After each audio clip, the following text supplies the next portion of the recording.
ke ngai nanga eza ngai moko ezali fresh o nga moko na lonaka na bilanga koleka na kotia matungulu. Voilà.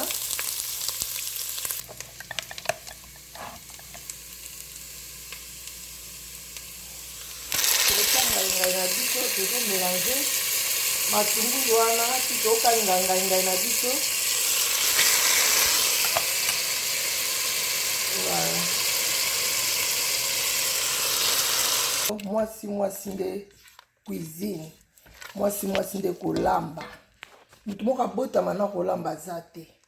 Mutu abotama na kolamba zate. On apprend tous les jours nde mama Eliane to alobaka. Tous les jours tu apprends kaka. To linga kaka ko apprendre. Voilà ce que osali mo elubuno ya boye na papa ya bana tango zo présenter okotia mo ba sali ne bibi. Bonjour tout le monde, j'espère que vous allez bien. Voilà, c'est chef Kati Kapesa traiteur, maman Kati Kapesa traiteur.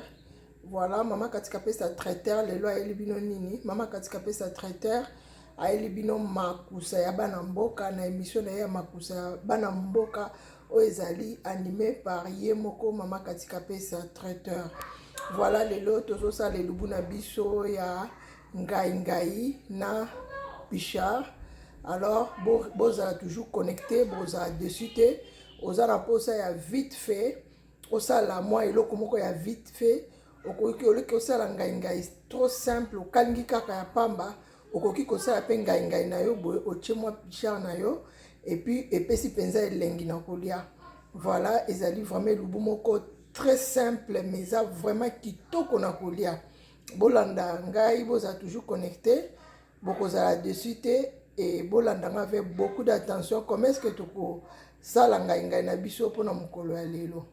Oui, voilà bandeko balandi ndenge na utika ko so amo muke na bino bo remarquer que ngai na biso tant to exposa ki yango ezaki congelé et voilà maintenant et comme il décongelé to décongeler en juste pour et quoi permettre biso to ko sala elubu na biso ndenge esengeli. Ndena lobali na bino ke ngai nanga eza ngai moko ezali fresh o nga moko na lonaka na bilanga. Alors pona kozala na mwa quantité ya provision na sala ndenge nini nazwaka ngai nanga tango ezobota na bilanga na ngai plutôt na ozwa ngai na ngai na kati yango pona ko récupérer moi quantité moko ebele et puis na kotia ya moto na tokisi moi muke na garder yango congelé. C'est comme ça que to gardaka moi ba légumes na biso o to sai na bilanga o mona ke to banda na hiver ti to koma to kota isusu na été et puis to bandi sous kolona tika to zanga ba légumes te nga vraiment eza passe pona ke koluka légumes na somba légumes na alimentation moko songolo nga moko na yebinde na sa bilanga nga pona kwa kozanga légumes te eza ngai moko fresh. Voilà, vous remarquez que yango wana eza pete tellement evandi na bol et puis vous remarquez pembeni ke to zuif sardine na biso o ya sauce o ba bengi na kombo mingi ya Pichard o mona ke to sito fongola ngo to garder ngo bien to bongisa ngo bien na bol na biso et pembeni vous remarquez to tie pipi mibale to tie ai moko et puis to tie kib moko to za pe na matungulu. Alors to le ka directement na ko passer ko sala ko lamba biloko na biso okalinga ngai na biso plutôt tokotia huile d'olive na tia kinzungu na moto échauffé moi muke totie huile d'olive na biso moi muke et après avoir chauffé et toleka na kotia matungulu. Voilà, totie matungulu na biso tozokalinga matungulu eza tellement kitoko na kolia ezali tellement facile eza simple vraiment mais eza kitoko na place ya kosala ngai osalisa ngai okangi ngai moko ngai ya pamba senye er moko kosala yango er moko osali boye eza bien ngai oyo tozokalinga yango. Je vous dis que na sardine oyo ya sauce ya tomate ezalaka tellement kitoko tellement elengi na kolia. Alors totika yango ekalingama bien moto ya makasi te mwa moto moko ya muke po matungulu na biso ezika te mais elemba et puis kozala na nzungu moko ya malamu esala ke. Oui bandeko balandi, j'espère que matungu na biso nde nayebisaki bino ebeli kitoko. Alors toleka na kotia ngai na biso.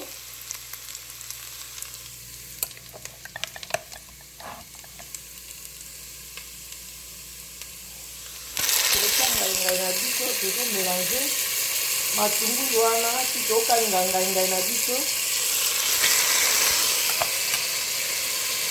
Voilà. Tozo tia ngai.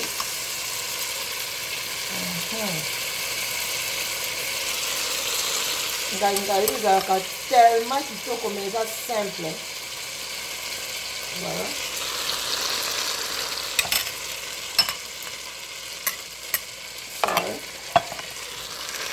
Tolandela ngai na biso awa tokanga ngai na biso. Tolandela ngai na biso tozokanga yango vraiment kitoko. Soki ngai na biso esali kolemba après bozala toujours connecté après ensuite bota soki tosala nini. Voilà. Oui, voilà bandeko balandi totala recette na biso ndenge ezokende. Wow. Bon remarquez que na tiaki ngai na moto mais na tikaki yango te tout de suite vanda na tiaki epi nazalaki kobala yango. Voilà ngai na biso elembi kitoko sikoyo très bien, elembi vraiment bien ebeli. Après tokozwa ai oyo na matungulu mwa ai moke wana na matungulu na biso. Tokozwa ai na pilipili totie tobakisi na kati ya ngai na biso.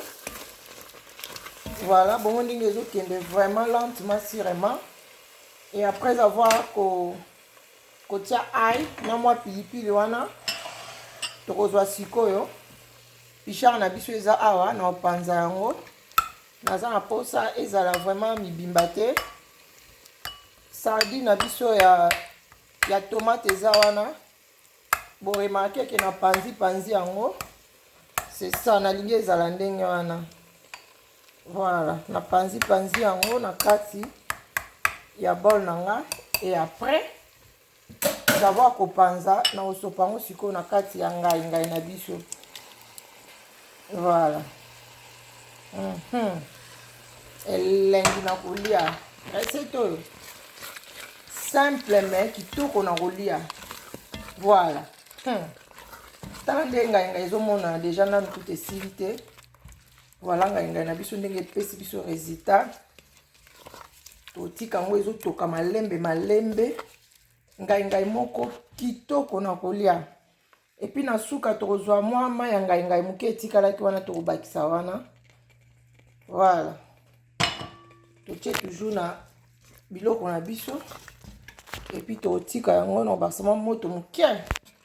Pona ekoka kotoka ezika te mais etoka bien ebela ndenge nazozelela. Voilà recette ya ngai na sardine ya tomate ya pichard. Recette moko kitoko. Totika boye te. Epi nde nalobaki na otia mwa kid nanga. Et voilà, et après tozala na besoin ya mwa kib wana moko. Totia kib na biso. O bomonaki na présentaki bino wana. Voilà. Totika yango etoka lisusu mwa moke. Recette moko kitoko makasi. Ba oyo nyonso bayaki epa chef katika pesa na restaurant base retrouvaka. Oka me ngai wana ezali. Ngai wana ezali. Ngai yango oyo. Voilà nde mama katika pesa ça la recette na est simple. Voilà, tozipa ngo etoka suma moke wana en attendant to diminuer moto na biso. Moto makasi te ya moke pete mais moi moto moko ya eza vraiment na moi katikati. Voilà. Alors recette moko kitoko na omeka so mungu ekozala na otika soki koyoka na te na otama mungu moke pona moi saveur ezala bien en attendant pe to otika to pasula pipi na biso parce que ngai na biso to ngaki eza mo moke pimenté. Et voilà, bomoni recette ya mama katika pesa ndenge asali recette na ya ngai simple nani okoko sala ngo boye te ata ba jeune fille na biso bazoyekola kolamba moi recette ya boya ko sala ngo facilement Donc c'est pas vraiment compliqué. Et ça vraiment simple. Côté en moi pembeni, au lieu na fufu na yo na semu na yo, au lieu na kwanga na yo, ozu moi atamo eloko no moko pembeni otie lisusu, ou bien papa ya bana na pesa présenter papa ya bana ka ba recette moko eza vraiment kaka ndenge wana ezomona ate elengi te na misu. Osali moi ngai na oboye, otie moi pichard na yo, osali yango vraiment kitoko. Donc ton papa azolia bozo senti ngai yo kitoko, osali yango ndeni. Voilà, c'est comme ça. Voilà, c'est votre maman katika pesa traiteur. Bon, ça va toujours confiance. Bon, hésitez ko aimer, ko like ma vidéo na biso et surtout mingi ba s'abonner te bo s'abonner massivement parce que mikolo nyon se zakaka be lubu ne lubu. Yo lia kabilo ko mama katika pesa na fête. Olinga we ba mama katika lambandeni. Ngayo nazo sa be mission nga malgré nazo na caméraman te nazo je me débrouille vraiment dans ça effort ngamro na sala ne fiske ba vidéo boye ba oyanga bazanga ba élément te voilà. Bon remarquez que ngai za kitoko bien remeka moi mungu amuke na tala epesinga gunini et après ce qui toza besoin moi mungu amuke to retia bon s'abonner massivement et puis bon que na cloche à notification bon notifier pour na chaque fois sur na côté ici en élément beaucoup rakomi c'est en côté tala ngai na biso ndesa mi vraiment fa voilà ba deko balande kana loba na bino moi si nde cuisine moi si nde kolamba mutu moka bota mana kolamba zate mutabota mana kolamba zate on apprend tous les jours de maman Eliane to alobaka tous les jours tu apprendras kaka to linga kaka ko apprendre voilà ce que osali moi lubuno ya boye na papa ya bana tango zo présenter au côté ngo ba sali ne bitela te ozu moi sali moko ya kitoko o présenter yango ba donc présentation na yo nde ko sala e ko pesa même appétit présentation okozwa te aloko na sali ngaka mwa ngai ya vite fait na bwa kile na tsa mwa sali mo boye ka lolenge wana te o luki sali moko ya kitoko ya propre o présenter ngai na yo. Et c'est comme ça papa bana tanga ko fongola kaka boye atali tanga ko meka boye biloko et puis c'est déjà petit à poulia. Voilà, moi si nde kolamba, moi si nde nzungu, moi si nde cuisine. Voilà, ngai oyo ezalaka tellement lengi. Bon meka yango bo sala exactement ndenga na sali boza décider. Bo lamba exactement bo tiaka ndenga na sali bo sala pe ya bino bongo bo benganga. Na koyoka bino na ba commentaire parce que na tie caméra na ngai na longo lelo côté ndenge na saleli bino caméra ndenge na saliti na suka et voilà bolanda elambeli oyo boko benganga na yebi ki bopesa nga déjà ba merci pona ndenge na apprenera bino boko continuer ko pesa nga ba merci mapambo na bino yokela nga ekomela ngai et puis na kotika bino te na ko continuer ko apprendre ba oya ngai ba o bazo kola ba o bazana besoin ko apprendre ba prena ki bango te biso nde ba deuxième maman na bino nde ka maman Eliane ni to alobaka biso nde ba deuxième maman na bino tozana pona ko apprendre bino jeune fille ko hésiter te ko banga te ke nga moto so na kesimba moto na kozika te ko hésiter te kende zwa nzungu na otia na moto essayer meka ko tia nzungu na moto meka muke malembe ti okokoma biso nyonso tozikaka okozika te koziki moto makasi mona mo ba moto mike ezikisaka biso tango olingi recette na yo ezala très bien préparé alors il faut zwa temps okokendo sa likolo te kosali recette na yo après o présenter te il faut zwa temps na yo soko za na temps te na conseiller kolamba te bima kende mais soko moni ko 8 ans o kosala recette oyo bokomelanga bokopesa nga raison. Voilà quand on a lobaki vraiment naza oya bino bo hésiter te bo partager na sengi bo partager ba vidéo na biso bo partager yango pona ba oyo ba yebi biso te ba koka pe koyeba biso.